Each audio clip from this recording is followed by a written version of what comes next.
جب دنیا میں تشریف لائے آدم علیہ السلام، تو جب وہ تشریف لائے تو ان کے بعد ان کی اولاد کا جو سلسلہ شروع ہوا، تو سب سے پہلا بیٹا پیدا ہوا حابیل، سب سے پہلا بیٹا حابیل۔ آدم علیہ السلام کے بچے جو ہوتے تھے روز ایک لڑکا ایک لڑکی، روزانہ حضرت حوا حاملہ ہوتی اور شام تک ان کو بچے ہو رہے، 2 بچے۔ اللہ کی قدرت کاملہ ہے، کیونکہ نسل انسانی کو اس وقت بڑھانا تھا، تو روزانہ 2 بچے، ایک لڑکا اور ایک لڑکی۔ پہلے دن پیدا ہوئے حابیل، اور اس کے بعد ان کے ساتھ جو پیدا ہوئے وہ اکلیمہ نام سے۔ دوسرے دن جو پیدا ہوئے وہ قابیل، اور اس کے ساتھ یہودا نام کی لڑکی پیدا ہوئی۔ آج ہم نے سورۃ الانعام کی مکمل تلاوت کی اور سورہ مائدہ کا بقیہ جو کل ہم نے باقی رکھا تھا۔ مائدہ عربی میں دسترخوان کو کہتے ہیں، دسترخوان کے نام سے پوری سورہ ہے،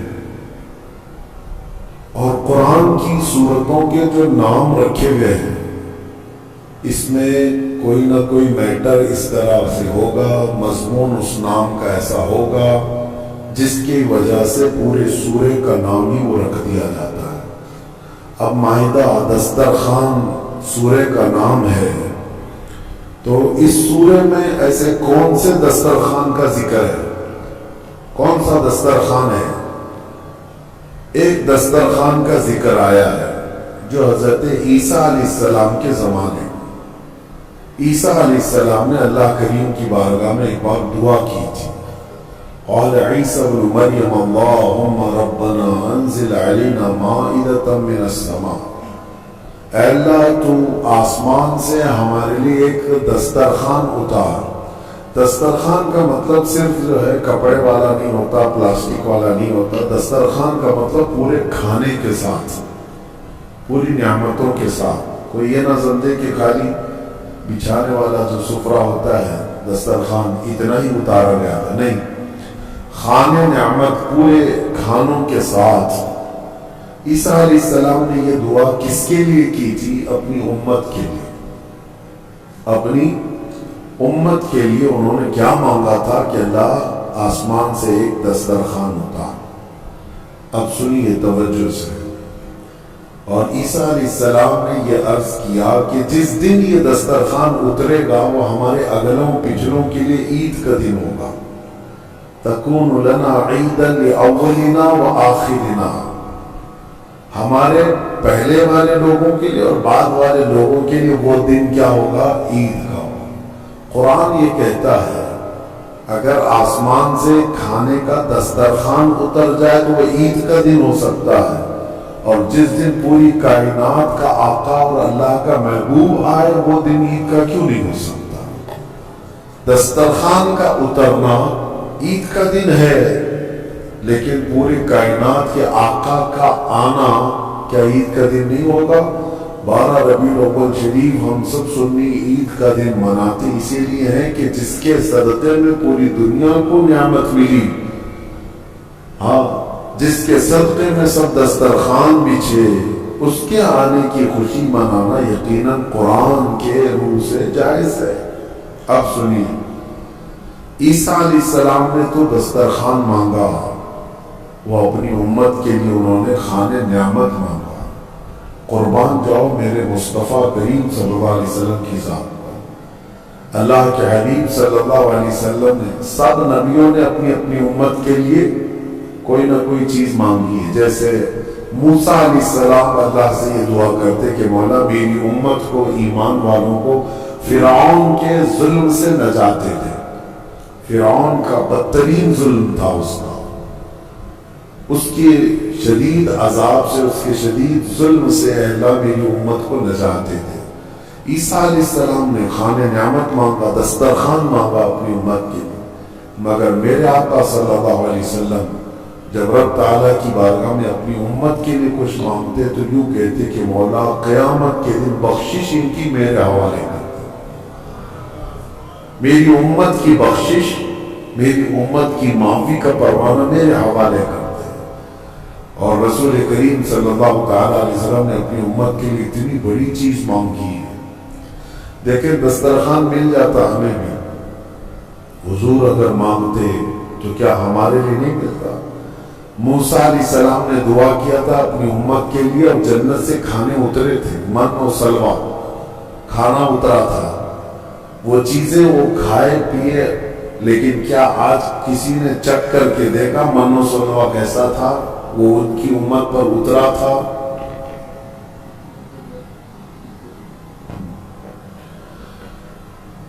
ان کی امت پر اترا تھا اور وہ ختم ہو گیا۔ لیکن جو چیز ہمیشہ کی ہے، زندگی کے بعد آخرت میں جو ہمیشہ رہنے والی چیز ہے، وہ جنت ہے ہمارے۔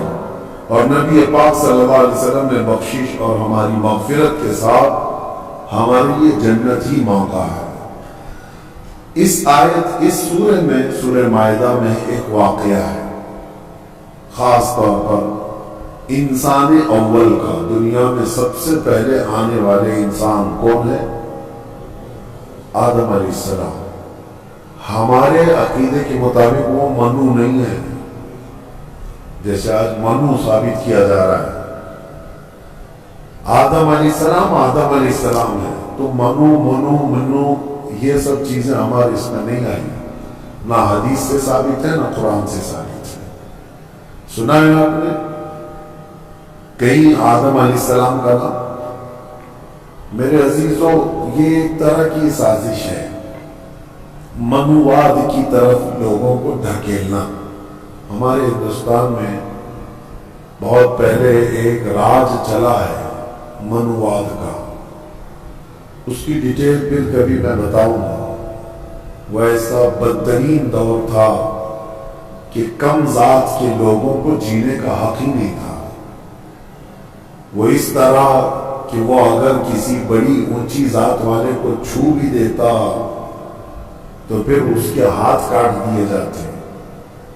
مقدس کتابیں اگر کم ذات کا آدمی سن لیتا تو اس کے کان میں گرم تیل ڈال دیا جاتا۔ بہت سخت ترین چیزیں۔ یہ جو کاسٹزم تھا جو اس منوواد میں تھا، اور ہم اس کے خلاف ہیں۔ بہرحال یہ منو کیا ہے، اس کے سلسلے میں ہم کو کیا بحث کرنی ہے؟ ہمیں ہمارے نبی پاک صلی اللہ علیہ وسلم نے جو انبیاء کے نام بتائے، ہم ان کو نبی مانتے ہیں۔ بات صحیح ہے؟ یہ گمراہی کا دور ہے، ابھی بہت زیادہ فتنے پھیلے ہوئے ہیں۔ میں آپ کو بتا دوں، آدم علیہ السلام دنیا کے سب سے پہلے انسان اور سب سے پہلے نبی اور سب سے پہلے رسول جب دنیا میں تشریف لائے آدم علیہ السلام، تو جب وہ تشریف لائے تو ان کے بعد ان کی اولاد کا جو سلسلہ شروع ہوا، تو سب سے پہلا بیٹا پیدا ہوا حابیل۔ سب سے پہلا بیٹا حابیل۔ آدم علیہ السلام کے بچے جو ہوتے تھے، روز ایک لڑکا ایک لڑکی، روزانہ حضرت حوا حاملہ ہوتی اور شام تک ان کو بچے ہو جاتے، 2 بچے۔ اللہ کی قدرت کاملہ ہے، کیونکہ نسل انسانی کو اس وقت بڑھانا تھا، تو روزانہ 2 بچے، ایک لڑکا اور ایک لڑکی۔ پہلے دن پیدا ہوئے حابیل، اور اس کے بعد ان کے ساتھ جو پیدا ہوئے وہ اقلیمہ نام سے۔ دوسرے دن جو پیدا ہوئے وہ قابیل، اور اس کے ساتھ یہودا نام کی لڑکی پیدا ہوئی۔ اب قانون شریعت یہ تھا آدم علیہ السلام کی امت کا، امت کون ہے؟ ان کی اولاد ہی۔ اب قانون آدم علیہ السلام چونکہ رسول تھے، شریعت کا قانون یہ تھا کہ آج جو پیدا ہوا لڑکا ہے وہ کل پیدا ہونے والی لڑکی کے ساتھ نکاح کر سکتا ہے۔ سیم ڈے والی لڑکی اس کی سکی بہن مانی جاتی، حالانکہ سب بہن ہیں، لیکن سیم ڈے جو پیدا ہوئی وہ لڑکی اور وہ لڑکا شادی نہیں کر سکتے۔ اور آدم علیہ السلام کی شریعت کا ہی یہ قانون ہے۔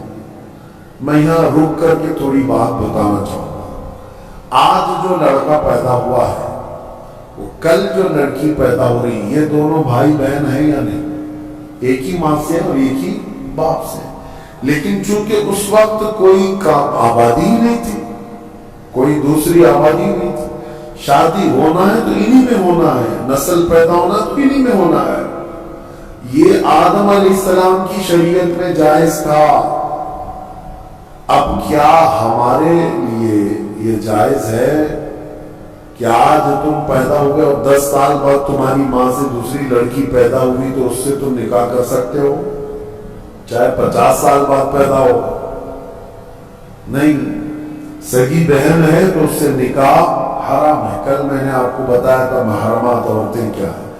یہ بات میں اس لیے آپ کے سامنے رکھ رہا ہوں کہ کچھ لوگ جو اپنے آپ کو صوفی کہتے ہیں اور تصوف کا لبادہ اوڑھ کر کے ابھی ایک بہت بڑا ڈھکوسلا چل رہا ہے لوگوں میں گمراہی لانے کے لیے۔ ان کو شریعت سے کوئی مطلب نہیں ہے، وہ کہتے ہیں ہم طریقت والے ہیں، وہ معرفت والے ہیں۔ ان کے ہاں کیا ہے، ایک چیز وہ دلیل کے طور پر لاتے ہیں کہ سجدہ کرنا اپنے پیر و مرشد کو یا قبروں کو یا اولیاء کو جائز ہے۔ وہ اس لیے کہتے ہیں کہ کیا آپ کو نہیں پتا آدم علیہ السلام کو سارے فرشتوں نے سجدہ کیا تھا؟ آدم علیہ السلام کو سجدہ کرایا گیا تھا، لیکن یہ انہیں فرق نہیں معلوم۔ فرشتوں کا سجدہ تھا آدم علیہ السلام کے لیے، وہ عبادت کا سجدہ نہیں تھا، وہ تعظیم کا سجدہ تھا۔ وہ کیا تھا؟ تعظیم۔ اور حکم کس کا تھا؟ اللہ کا تھا۔ اور پھر ان کے ہاں ایک دلیل ہے، یہ صوفی جو کہتے ہیں، گمراہ لوگوں کے بارے میں کہہ رہا ہوں، جو اوریجنل صوفی ہیں الحمدللہ وہ میرے مصطفیٰ کی شریعت کے پابند ہوتے ہیں۔ اصل صوفی دیکھنا ہو تو غوث اعظم ہے، اصل صوفی سرکار غریب نواز ہے، وہ شریعت پر پورے کامل طور پر پابند تھے۔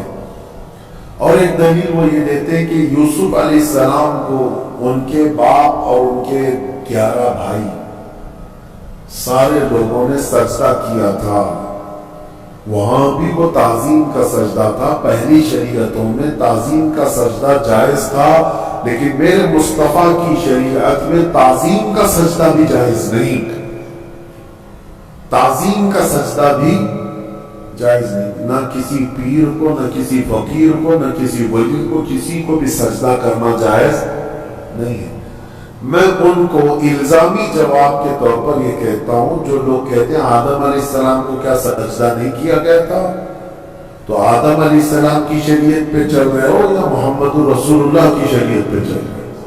اگر آدم علیہ السلام کی شریعت پہ چل رہے ہو تو ان کے ہاں بہن سے نکاح بھی جائز تھا، کیا تم کر سکتے ہو؟ شریعت منسوخ ہو جاتی ہے، ایک نبی کے جانے کے بعد دوسرے نبی آئے، ان کی شریعت الگ ہو گئی، لیکن میرے نبی کے آنے کے بعد پچھلی تمام شریعتیں ختم ہو گئی۔ اب جو بھی چلے گی وہ کیا ہے؟ آئی نئی حکومت، سکہ نیا چلے گا۔ اور ابھی نبی کریم صلی اللہ علیہ وسلم کی شریعت، حتیٰ کہ قیامت کے قریب عیسیٰ علیہ السلام بھی تشریف لائیں گے تو فرمایا گیا وہ شریعت مصطفیٰ کے مطابق عمل کریں، وہ اپنی شریعت لے کر نہیں آئیں گے۔ حالانکہ عیسیٰ علیہ السلام نبی بھی ہیں، رسول بھی ہیں، ان کے زمانے میں ان کی شریعت تھی، لیکن قیامت کے قریب اب عیسیٰ علیہ السلام آئیں گے تو کس کی شریعت پر عمل کریں گے؟ ہمارے نبی پاک صلی اللہ علیہ وسلم۔ اب سنیے، آدم علیہ السلام کے بڑے بیٹے حابیل اور قابیل کا واقعہ اس میں آیا ہے۔ کیا واقعہ ہے؟ ہوا یہ کہ حابیل کے ساتھ جو لڑکی پیدا ہوئی ان کے ساتھ نکاح نہیں جائز تھا۔ دوسرے دن جو لڑکی پیدا ہوئی یہودا، اس کے ساتھ حابیل کا نکاح ہونا تھا، اور قابیل جو دوسرے دن والا ہے اس کا نکاح پہلے دن والی لڑکی سے ہونا تھا۔ لیکن مسئلہ یہ تھا کہ قابیل کو یعنی چھوٹے بھائی کو اپنے ساتھ جو پیدا ہوئی وہ لڑکی زیادہ پسند تھی، وہ خوبصورت بھی زیادہ تھی، وہ لڑکی زیادہ خوبصورت تھی اور اسے اپنے ساتھ پیدا ہوئی لڑکی سے ہی شادی کرنا تھا۔ آدم علیہ السلام نے منع فرما دیا کہ اللہ کا حکم ہے تم اس سے نکاح نہیں کر سکتے، اس لیے کہ یہ تمہاری سکی بہن ہے۔ دنیا میں سب سے پہلا فتنہ عورت کی وجہ سے، سب سے پہلا فتنہ دونوں بھائیوں میں شدید اختلاف پیدا ہو گیا۔ حابیل اور قابیل میں اتنا شدید اختلاف پیدا ہوا کہ ایک لڑکی سے نکاح کرنا ہے، شادی کرنا ہے۔ اس شادی کے چکر میں دونوں کا جھگڑا بھی ہوا، یہاں تک کہ آدم علیہ السلام نے حکم دیا دونوں کو کہ تم دونوں ایک ایک قربانی کرو جانور، اور کھلے میدان میں لا کر کے اپنی اپنی قربانی رکھو۔ جس کی قربانی قبول ہو گئی وہ حق پر ہے، اور قبول ہونے کا طریقہ کیا ہے؟ آسمان سے کوئی چیز آئے گی اور جس کی قبول ہے وہ قربانی اٹھا کر لے جائے گی۔ یہ واقعہ بھی قرآن پاک میں موجود ہے۔ تو دونوں نے ایک ایک قربانی کی، حابیل نے بھی اور قابیل نے بھی۔ لیکن فیصلہ یہ سیدھے اللہ کی طرف سے آنا ہے۔ دونوں نے کھلے میدان میں اپنی قربانی کو ڈال دیا، جو ذبح کیا تھا۔ تھوڑی دیر کے بعد آسمان سے ایک آگ آئی اور حابیل جو بڑے بیٹے کی قربانی تھی اس کو آگ اٹھا کر آسمان میں غائب ہو گئی، وہ اس کی قربانی غائب ہو گئی۔ اب یہ واضح علامت تھی کہ حابیل حق پر ہے، اور اللہ کا قانون بھی یہی ہے، لیکن قابیل کو نہ ماننا تھا، نہیں ماننا۔ عورت کی محبت دل میں ایسی برچ بس گئی تھی کہ اس حقیقی نشانی کو دیکھنے کے بعد بھی وہ نہ مانا، کہا کہ میں نہیں مانوں گا۔ آدم علیہ السلام نے بہت سمجھایا کہ حد سے نہ بڑھو، اللہ تبارک و تعالی حد سے بڑھنے والوں کو پسند نہیں کرتا۔ پھر ہوا یہ کہ آدم علیہ السلام حج پہ چلے گئے، خانہ کعبہ کی زیارت کے لیے اللہ کا حکم ہوا، آدم علیہ السلام چلے گئے۔ اب یہ واقعہ کہاں پیش آیا تھا، اس میں تاریخ میں الگ الگ باتیں آتی ہیں، لیکن بہت سارے علماء کا کہنا ہے کہ یہ واقعہ ہندوستان میں ہی پیش آیا تھا،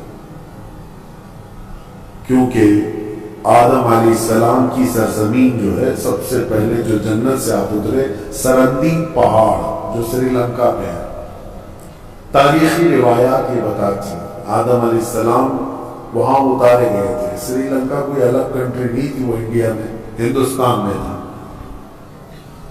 اور اسی سے پتہ چلتا ہے کہ پورا ہندوستان ہمارے باپ کا ہے، حقیقت ہے، سب کے باپ کا ہے۔ آدم علیہ السلام ہمارے باپ کا ہے، پوری دنیا کے باپ ہے۔ تو یہ واقعہ جب پیش آیا، آدم علیہ السلام جب حج پہ چلے گئے، تو اب دونوں کے درمیان جو لڑکی کو لے کر اختلاف تھا وہ کیا ہوا، کہاں تک چل گیا۔ اب شیطان آیا سب سے پہلے انسانوں کو بہکانے اور ورغلانے کا جو چیلنج کر کے آیا تھا اللہ کی بارگاہ سے۔ اللہ تعالیٰ نے اس کو آدم علیہ السلام کو سجدہ نہ کرنے کی وجہ سے مردود کر دیا تھا، نکال دیا تھا، اور اس نے اللہ کو یہ چیلنج کیا تھا کہ آدم کی جتنی اولاد پیدا ہوگی سب کو میں گمراہ کروں گا، کبھی ان کے سامنے سے، کبھی بائیں سے، کبھی دائیں سے، کبھی پیچھے سے آ کر میں ان کو بہکاؤں گا، تیرے سیدھے راستے پر کسی کو چلنے نہیں دوں گا۔ یہ اللہ سے اس نے چیلنج کیا تھا، اللہ نے فرمایا جا تجھے قیامت تک کی عمر دیتا ہوں، قیامت تک کی تجھے عمر ہے، جتنی کوشش کر سکتا ہے کر۔ لیکن رب تعالیٰ نے فرمایا میرے کچھ مخلص بندے ایسے ہوں گے جن پر تیرا داؤ نہیں چل سکے گا۔ اللہ ہمیں ان مخلص بندوں میں شمار فرمائے۔ شیطان پہلی مرتبہ آیا، دونوں بھائیوں کے بیچ میں دیکھا لڑکی کو لے کر کے اختلاف ہے، تو یہاں آگ لگانا اس کا کام تھا۔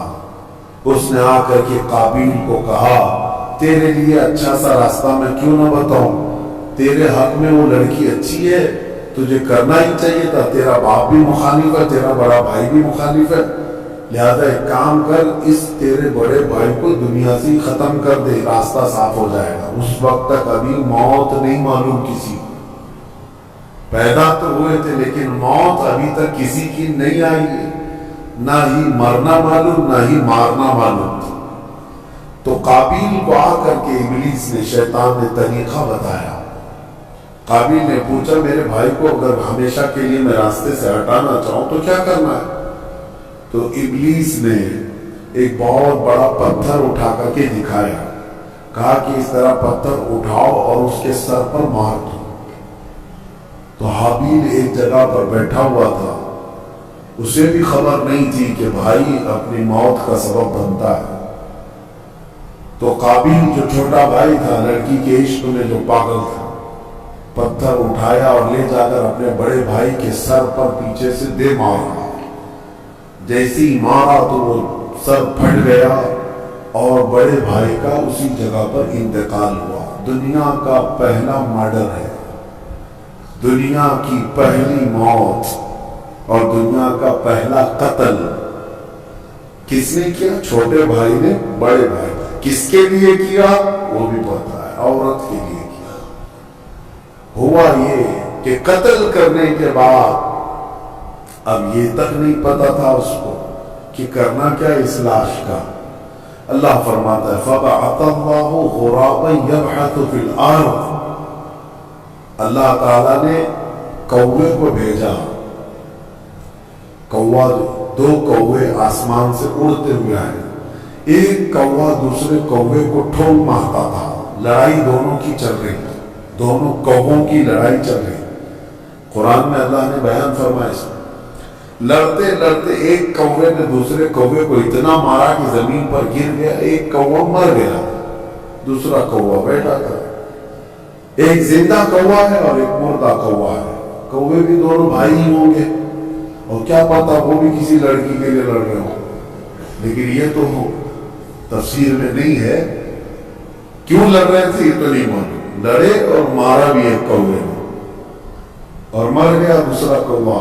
تو رب تعالیٰ فرماتا ہے پہلے کوے نے اپنے پیروں سے زمین کھودنا شروع کیا، کچھ زمین کھودا اور مرے ہوئے کوے کو اس گڑھے میں دھکیل دیا اور پھر پیروں سے اس کے اوپر مٹی ڈال دیا۔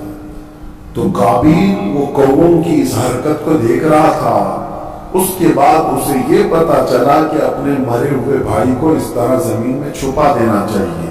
تو پہلی مرتبہ قابیل نے خود قبر کھودی اور حابیل کو اس کے اندر دفن کر دیا اور اس پر مٹی ڈال دیا۔ یہ دنیا کا پہلا قتل تھا ایک عورت کے حصول کے لیے، لیکن بتایا گیا کہ اس قابیل کو بھی وہ عورت نہیں مل سکی۔ آدم علیہ السلام جب تشریف لائے تو شریعت کا حکم عدولی اور پامالی کرنے کے سزا دی گئی اس شخص کو، قابیل کو۔ عورت نہ اس کو ملی نہ اس کو ملی۔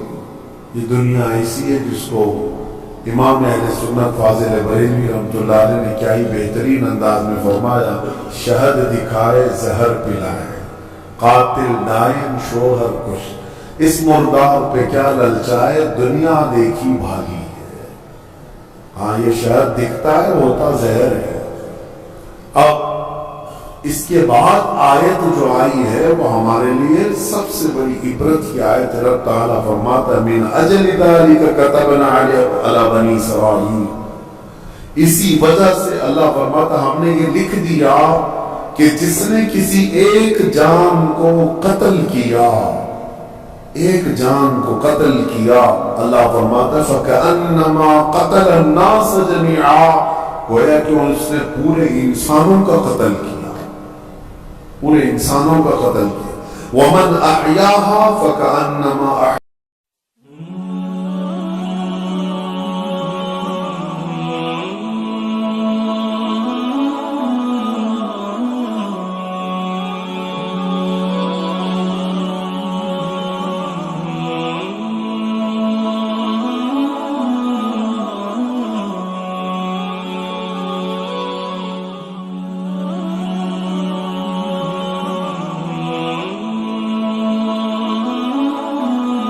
الناس جميعا، اور جس نے کسی ایک جان کو بچایا گویا کہ اس نے پورے انسانوں کو بچایا۔ یہ اللہ کا قانون ہے، جس نے ایک قتل کیا اس نے پورے انسانوں کا قتل کیا۔ اب یہاں سے قیامت تک جتنے مرڈر ہوں گے، قتل ہوں گے، ان سب قتل اور مرڈر کا گناہ اس قابیل کو دیا جائے گا جس نے سب سے پہلا قتل دنیا میں کیا۔ لیکن کوئی یہ نہ سمجھے کہ اس کو نہیں ملے گا، سب قابیل پہ جائے گا۔ ہاں، یہ سوچ کر کے مرڈر شروع ہو جائے گا۔ قتل کرنے کا گناہ خود کا گناہ تو ہے ہی، لیکن اتنا بڑا گناہ اس کو بھی دیا جائے گا جو فرسٹ ٹائم شروع کیا ہے۔ اور اسی قاعدے کے مطابق کوئی بھی برا کام تم شروع کر رہے ہو، یاد رکھو اگر اس کی پیروی کرتے دوسرے لوگ بھی وہ گناہ میں ملوث ہوئے، ان سب کے گناہ کا بوجھ بھی تمہارے اوپر ڈالا جائے گا۔ ہو سکے تو کوئی نیا کام اچھا شروع کر دو تاکہ اس کی فالو کرتے کرتے لوگ ان کی نیکیاں تم تک آتی رہیں قیامت تک۔ کوئی برا کام تم نے، بہت سارے لوگ فیشن شروع کرتے ہیں، ان کو ایسا لگتا ہے کہ یہ میرا فیشن ہے، ایک نیا فیشن۔ گناہ کو اگر فیشن شروع کیا، نیکی کو فیشن بناؤ۔ اگر اس کی کوئی ابتدا کر لیا تو اس کا ثواب تمہیں ہے۔ مثال کے طور پر نماز میں، نماز کے بعد ہم تسبیح پڑھنا شروع کر دیں، سبحان اللہ و بحمدہ سبحان اللہ العظیم۔ لوگ اس کو نقل کرتے رہے۔ جس نے بھی جہاں پر بھی شروع کیا، جب تک پڑھا جاتا رہے گا شروع کرنے والے کو اس کا ثواب ملتا رہے گا۔ آپ نماز کے بعد سلام شروع کر دیں، برسوں تک اگر میرے آقا کی بارگاہ میں لوگ اسی پر نقل کرتے ہوئے سلام پڑھتے رہے تو اس نئے کام کی ابتدا کرنے کا ثواب تو ہے ہی، لیکن جتنے لوگ اس نیک کام پر عمل کرتے رہیں گے ان سب کا ثواب بھی آپ کو دیا جائے گا، اور عمل کرنے والوں کے ثواب میں بھی کوئی کمی نہیں ہوگی۔ اسی طرح گناہ کا مسئلہ ہے کہ اگر تم نے نیا کام شروع کیا، پینٹ پھاڑ کر کے پہنو، سطر دکھا کر کے گھومو، کانوں میں بالیاں پہن لو، ہاتھوں میں چوڑیاں پہن لو، اور تھوڑی لمبی چوٹی لگا کر کے، مردوں کی بات کر رہا ہوں، نوجوان، وہ یہ سمجھتے کہ ایک نیا فیشن ہے۔ یہ کون سا فیشن ہے کہ نہ مرد نظر آ رہا نہ عورت نظر آ رہا ہے۔ اگر اس طرح کی حرکت کر کے کوئی نیا فیشن سمجھتا ہے گناہ کو، اور اس کا دیکھا دیکھی جتنے لوگ اس پر عمل کرتے رہیں گے ان سب کا گناہ اس کے اوپر ہوگا۔ شروعات میں اپنی جانب سے کوئی ایسی چیز نہ لاؤ، اللہ ہم سب کی حفاظت فرمائے۔ اس پر ایک نفیس بات میں گفتگو کر کے آگے بڑھ جاتا ہوں۔ مولا علی کرم اللہ وجہہ الکریم کی بارگاہ میں ایک مقدمہ آیا تھا، اس آیت کو یاد رکھیے، جس نے ایک آدمی کا قتل کیا گویا کہ اس نے سارے انسانوں کا قتل، اور جس نے ایک آدمی کی جان بچائی اس نے سارے انسانوں کی جان بچائی۔ ایک مقدمہ آیا تھا حضرت علی کے بارگاہ میں۔ ہوا کیا تھا، ایک آدمی کا مرڈر ہو گیا، قتل ہو گیا۔ اب جہاں لاش پڑی ہوئی ہے وہاں پر سے فوجی گزر رہے تھے، پولیس اس زمانے کی، حضرت علی کرم اللہ وجہہ الکریم کی، گزر رہے تھے، لاش پڑی ہوئی ہے، خون میں لت پت ہے۔ اسی وقت اتفاق سے ایک آدمی وہیں جھاڑیوں کے پاس تھا جو چاقو اٹھایا ہوا تھا اور اس کے ہاتھ میں خون لگا ہوا، فوراً پولیس نے اس کو پکڑ لیا۔ ایک آدمی کا قتل کیا، وہ چلاتا رہا میں قاتل نہیں ہوں، میں نے نہیں مارا ہے۔ کہا کون مارا ہے؟ لاش پڑی ہوئی ہے، چاقو تیرے ہاتھ میں، خون تیرے ہاتھ میں لگا ہوا ہے، پکڑ کر کے لے کر کیا ہے۔ اور پھر مولا علی کرم اللہ وجہہ الکریم کی بارگاہ میں پیش کیا گیا، اور یہی پولیس والوں کی گواہی دی کہ ہم نے اس کو دیکھا ہے، جائے واردات پر یہی تھا، قتل کی جگہ پر یہی تھا، اور کوئی نہیں تھا، اور چھری بھی اس کے ہاتھ میں تھی، چاقو اس کے ہاتھ میں تھی، اور لاش تر و تازہ تھی۔ اب اس سے کہا گیا تیرے پاس کوئی ثبوت کوئی دلیل ہے کہ تو نے قتل نہیں کیا؟ کہا میں کیا بتاؤں، کوئی کیسے بتاؤں؟ اس کو صفائی دینے کے لیے موقع دیا گیا لیکن وہ اپنی صفائی میں کھرا نہیں اترا، تو حضرت علی نے فیصلہ فرمایا کہ قتل کی سزا قتل ہے، اسلام میں ایک جان کے بدلے پہ جان دینا پڑے گا، قتل قصاص ہے، حکم دیا گیا کہ اس کا بھی قتل ہوگا، اس نے ایک جان کا قتل کیا ہے، وہ کھڑا تھا، اب اس کو سزا کے طرح موت کی سزا کے لیے لے جایا جا رہا تھا، اتنے ہی میں عدالت میں ایک شخص بھاگتا ہوا آیا، دوڑتا ہوا آیا، کہا امیر المومنین اس شخص کو چھوڑ دیں، وہ بے گناہ ہے، وہ مجرم نہیں ہے۔ کہا کیسے تجھے پتا؟ کہا جو مقتول ہے، جو لاش ہے، جو پڑی ہوئی آپ کو ملی ہے، اس کا قاتل میں نے قتل کیا، میرے سے اس کے معاملات تھے، رنجش تھی، میں نے قتل کیا ہے، لیکن میں نے جب دیکھا اس کو کہ یہ بیچارہ ناحق مارا جائے گا تو میرا دل نہیں رہا نہیں گیا مجھ سے، میں حاضر ہو گیا، میں اقرار جرم کرتا ہوں، اس کی جان چھوڑ دیجیے، تو اس کو چھوڑ دیا گیا۔ اب اس کو پکڑ لیا گیا، جو نیا قاتل آیا ہے، اقراری مجرم ہے، اب اس کو سزا دی گئی کہ اب اس کو جو ہے قتل کی سزا ہوگی کہ یہ حقیقت میں یہ مجرم تھا۔ اس وقت مولا حسین اور مولا امام حسن رضی اللہ تعالیٰ بچپن میں تھے یا جوانی میں تھے، بارگاہ حیدر کرار میں وہ بھی بیٹھے رہتے تھے۔ امام حسن مجتبیٰ کھڑے ہوئے، کہا بابا جان آپ نے فیصلہ پہلے والے کے بھی قتل کا سنا، دوسرے والے کے بھی قتل کا، اس کی بھی موت کی سزا، اس کو معاف کرنا چاہیے دوسرے والے کو۔ کہا کیسے؟ کہا آپ سزا کس آیت کے تحت سنا رہے ہیں؟ کوئی آیت ہوگی نا قرآن میں، قانون کیا؟ فرمایا من قتل نفسا بغیر نفس، ایک جان کو جس نے قتل کیا اس نے انسانیت کا قتل کیا ہے، لہذا اس کو قتل کیا جائے گا۔ تو پھر حضرت امام حسن نے کہا یہ جو حقیقی مجرم ہے، یہ آیت کے دوسرے حصے پر بھی تو آتی ومن احیاہا فکأنما احیا الناس جميعا، جس نے کسی ایک جان کو بچایا اس نے پوری کائنات کو بچایا۔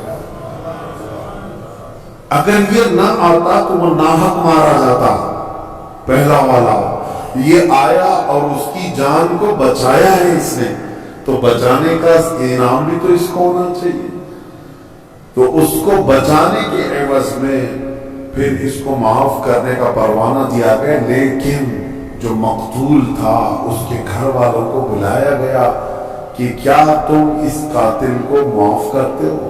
تو دیت لے کر کے جو معاوضہ ہوتا تھا وہ لے کر کے گھر والوں نے بھی اس کو معاف کیا۔ میرے عزیزوں، یہ آیت آج پوری دنیا جانتی ہے، قرآن میں موجود ہے۔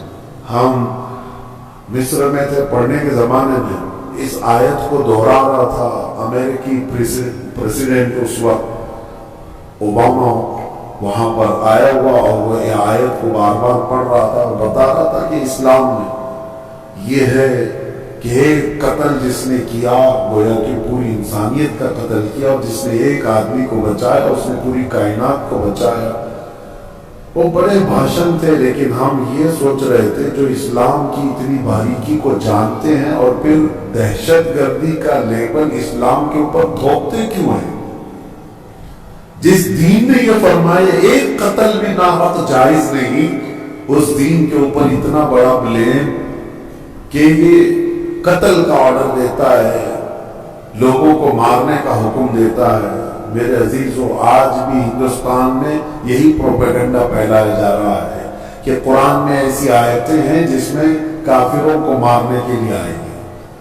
ہاں آئی ہیں، میں انکار نہیں کرتا، آئی ہیں۔ اللہ تعالیٰ نے فرمایا جہاں پاؤ مارو، ہے یہ آیت بہت چبھتی ہے، حیث وجدتموہ فاقتلوہم حیث وجدتموہ، جہاں پاؤ قتل کر دو۔ اب اس کو سن کر کے پڑھ کر کے لوگوں کو وہ لگتا ہے کہ قرآن میں قتل کرنے کا حکم آیا، قتل کرنے کا حکم آیا، اتنا واویلا مچاتے ہیں، اتنا ڈنڈورا پیٹتے ہیں۔ میں آپ کو بتاؤں، آپ اس چیز کو مذاق میں مت لیں، میں اگرچہ آپ کے ساتھ مذاق میں کہہ رہا ہوں، لیکن آیت حقیقت میں ہے اور آج بھی ہے، قرآن میں ہے، آپ نے تلاوت کیا، دوسرے پارے میں موجود ہے آیت۔ لیکن ایک لاجک آپ سے بھی اور ان سے بھی پوچھنا ہوں، دماغ میں آنے والی بات ہے، نماز کیوں پڑھتے ہیں؟ قرآن نے کیا کہا؟ اقیموا الصلاۃ، نماز قائم کرو۔ پوری دنیا کے مسلمان نماز پڑھ رہے کہ نہیں پڑھ رہے؟ کیوں؟ قرآن میں جو آیا مسلمان پریکٹیکلی اس پر عمل کرتے ہیں۔ قرآن میں خالی لکھنے کے لیے نہیں آیا، مسلمان اس پر عمل کرتے ہیں۔ اور پوری دنیا جانتی ہے سب سے زیادہ پریکٹیکل اپنے دین پر کوئی مذہب کے لوگ کرتے ہیں تو صرف مسلمان کرتے ہیں۔ سب سے زیادہ پریکٹیکلی جو ہے لائف کسی کی ہے ریلیجیس جس کو کہتے ہیں، وہ مسلمان ہے پوری دنیا میں۔ باقی سب کے وہاں لکھے ہوئے بہت کچھ ہے لیکن زندگی میں نہیں۔ نماز پڑھنے کا حکم ہے، ہم نماز پڑھتے ہیں۔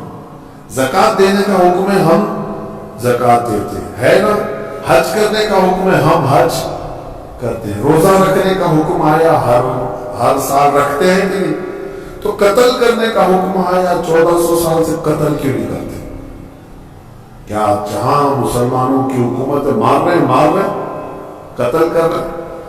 اور ان پاکھنڈیوں کو سوچنا چاہیے، اس ملک پہ 700 سال تک ہمارا راج رہا ہے، اگر اس آیت پر عمل کیے ہوتے تو ایک کیڑا بھی نہیں بچتا۔ اس آیت پر اگر عمل کیے ہوتے تو کوئی ایک مچھر اور ایک کیڑا بھی نہیں بچتا۔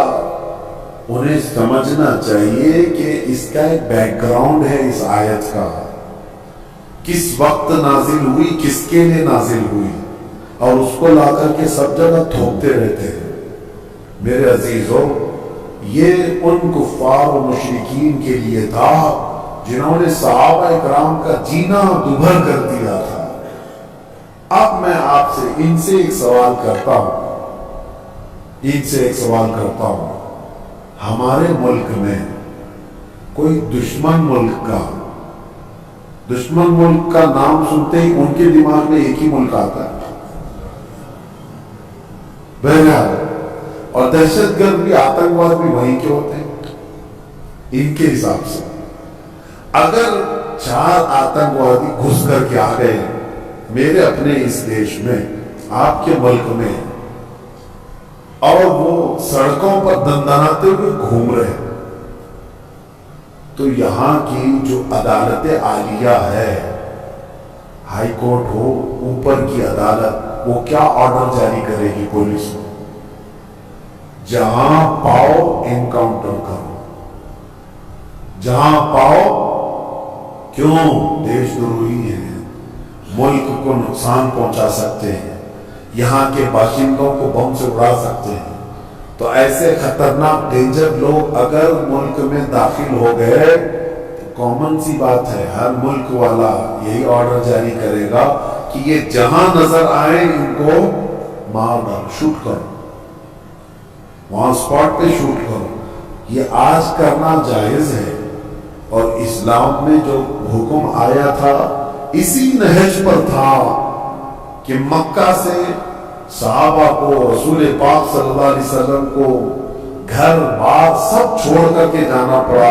ان ظالموں کو یہ نہیں معلوم کہ میرے آقا نے 3 سال تک پتے کھائے مکہ میں، مکہ والوں نے ایسا بائیکاٹ کر کے رکھا تھا، سلام کلام ہر چیز بند، تجارت لین دین سب بند تھا حضور پاک پر، چمڑے پانی میں ابال کر کے کھائے 3 سال تک۔ یہ ظلم کیا، کیا وہ سب انہیں نہیں پتا کہ بلال حبشی کو انگاروں میں سلاتے تھے، پیر میں رسی باندھ کر کے سڑکوں پر کھینچتے تھے؟ حضرت خباب بن الارت کو، خبیب بن عدی کو مسلح کر دیا تو ہونٹ کاٹے تھے، ناک کاٹے تھے، کان کاٹے تھے، آنکھوں میں گرم سلائیاں پھیری تھی، ناخنوں کو پکڑ سے کھینچا تھا۔ یہ دہشت گردی نہیں ہے؟ اور ایسے حالات میں جب رسول پاک ہجرت کر کے مدینے چلے گئے تو یہ ظالم وہاں پر بھی جانے لگے، کام مدینے کو بھی اجاڑنے کے لیے۔ اب بتاؤ اللہ کا حکم نہیں آئے گا کہ ایسے آتنکوادی جب بھی مدینے میں آئے پکڑو ان کو؟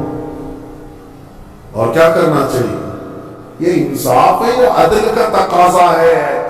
آج بھی میرے ملک کی اگر حفاظت کی بات پوچھے گا مجھ سے کوئی، میں یہی کہوں گا کوئی دشمن ملک کا آتنکوادی اور یہاں میرے ملک کو نقصان پہنچانے کے لیے آئے گا، بغیر سوچے سمجھے ہم آرڈر جاری کرتے ہیں اگر ہمارے پاس پاور ہوگا۔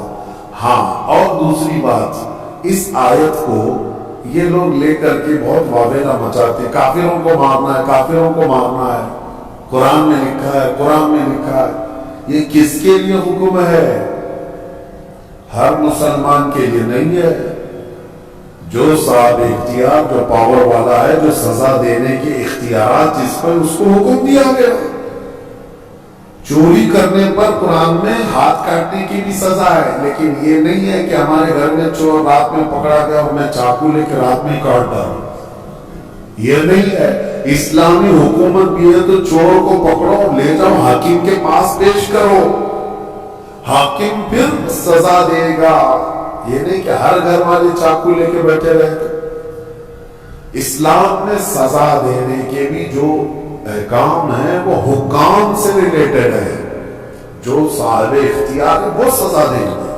تو بہرحال آپ اس بات کو سمجھیں، بہت مرتبہ میں نے اس کا کلیریفیکیشن دیا ہے کہ قرآن میں جو آیتیں آئی ہیں وہ قتل کے لیے ان کا ایک بیک گراؤنڈ ہے، ان کا ایک پس منظر ہے، وہ ایک خاص وقت کے لیے ہوئی تھی، اس وقت کے کیا حالات تھے، یہ سب پڑھنا چاہیے، پھر قرآن پر انگلی اٹھاؤ۔ اللہ کریم ہم سب کو حقانیت پر قائم رکھے اور حق بولنے کی توفیق عطا فرمائے۔ میرے عزیزوں، جہاد کے سلسلے میں بھی آیتیں آئی ہیں، میں کھل کر کے بتاؤں گا۔ یقیناً جہاد ایک مقدس لفظ ہے۔ نبی پاک صلی اللہ تعالیٰ علیہ وسلم نے جتنے جہاد فرمائے انہوں نے اکثر ڈیفنس کے لیے بھی ہوئے، ڈیفنس کے لیے ہوئے ہیں۔ اور کچھ لوگ یہ اعتراض کرتے ہیں کہ انہوں نے زبردستی جو کلمہ نہیں پڑھتا تھا اس کو جا کے مارتے تھے۔ نہیں، نبی پاک صلی اللہ تعالیٰ علیہ وسلم نے ایسا حکم نہیں فرمایا، اور نہ ہی پوری دنیا کے مسلمانوں کو یہ حکم دیا گیا۔ آج مجھے آپ یہ بتائیں، ہندوستان میں ابھی یہ کہتے ہیں ابھی تمہارا پاور نہیں اس لیے مارتے نہیں ہو، اور پھر جو پاور تھا 700 سال تک کیا کیا؟ کیا یہاں کے ہر مندر کو توڑ دیا گیا؟ کیا یہاں کے سارے ہندوؤں کو ختم کیا گیا؟ آج بھی میجورٹی ہندوؤں کی ہے، ہر زمانے میں رہی ہے، اس زمانے میں بھی تھی۔ ہاں، کچھ مندر اگر ٹوٹے ہیں، کچھ مسجد بھی ٹوٹے ہیں، لیکن وہ جنگوں میں آپسی معاملات میں ہو سکتا ہے، ورنہ 1000 سال پرانے مندر بھی آج ہندوستان میں موجود ہیں۔ 1000 سال پرانی جن کی تاریخ ہے وہ آج بھی موجود ہیں۔ بنگال کی سرزمین میں، ہمارے کرناٹک میں جائیں، 800 سال پرانے مندر موجود ہیں۔ ان مندروں کے ساتھ چھیڑ چھاڑ نہیں کیا گیا تھا جب یہاں پر اسلامی حکومت تھی۔ میرے عزیزوں، اسلام اس بات کا حکم نہیں دیتا۔ سیدنا عمر فاروق رضی اللہ تعالیٰ عنہ جب بیت المقدس فتح ہوا تو خود چل کر کے گئے تھے۔ میں آپ کو بتاؤں، بیت المقدس میں پہلی اذان ہوئی، نماز ہوئی، وہاں آج بھی ایک گرجا گھر، ایک چرچ ہے بیت المقدس سے قریب، کیونکہ عیسائیوں کی حکومت تھی، عیسائیوں سے مسلمانوں کے ہاتھ میں آئی بیت المقدس۔ تو جب حضرت عمر گئے تو عیسائیوں نے ریکویسٹ یہ کیا، خلیفۃ رسول اللہ امیر المومنین آئے ہیں، سب دیکھنے کے لیے آ گئے تھے۔ حضرت عمر نام تو سنا تھا، تو عیسائیوں کا جو بڑا پادری تھا وہ آ کر کے ریکویسٹ کرتا ہے کہ آپ آئے ہیں تو ہماری چرچ میں بھی وزٹ کریں، ہماری گرجا گھر، ہماری عبادت گاہ۔ حضرت عمر وہاں تک گئے، امیر المومنین، تو عیسائیوں نے یہ کہا کہ آپ یہاں پر نماز پڑھ لیں۔ کون سی نماز؟ ان کی نہیں، مصطفیٰ کریم کی شریعت، ہماری نماز۔ حضرت عمر فاروق رضی اللہ تعالیٰ عنہ نے اندر نماز نہیں پڑھا، باہر نماز پڑھا۔ تو ان لوگوں کے دلوں میں ایک بات یہ آئی، کیا ہماری عبادت گاہ میں آپ کی عبادت نہیں ہوتی؟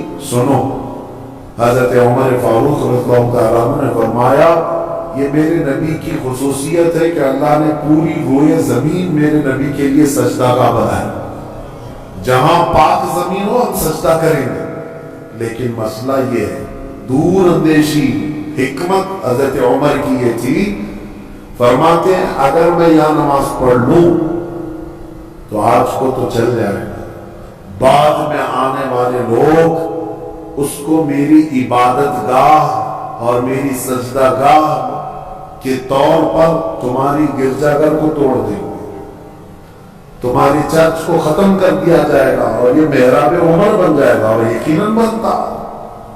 جہاں حضرت عمر نماز پڑھے ہوں اس کو کیوں نہیں امت برکت کا سبب سمجھتی، محراب عمر بن جاتی۔ حضرت عمر کہتے ہیں کہ یہ تمہاری عبادت گاہ پھر باقی نہیں رہے گی۔ تو جن کے اندر اتنی وسعت ذرتی ہے، اتنا کشادہ دل ہے، ان کو آج کہا جاتا ہے کہ سب چیزیں توڑ دی گئی، جو چیزیں ٹوٹی ہیں اس کی تاریخ لے کر کے آؤ، انشاءاللہ اس کے بعد ہم بات کریں گے۔ اسلام عدل و مساوات کے ساتھ، امن کے ساتھ پھیلا ہے۔ اللہ کریم ہم سب کو اسی دین پر زندہ رکھے اور اسی دین پر ہمارا خاتمہ بالخیر فرمائے۔ اور اس میں سورہ مائدہ اور سورہ انعام کی جو ہم نے آج تلاوت کی، ایک آیت میں پڑھتا ہوں 7ویں پارے کی، کیونکہ اس کا حق باقی رہ جائے۔ اللہ تبارک و تعالیٰ نے اس میں فرمایا فَلَمَّا نَسُوا مَا ذُكِّرُوا بِهِ فَتَحْنَا عَلَيْهِمْ أَبْوَابَ كُلِّ شَيْءٍ۔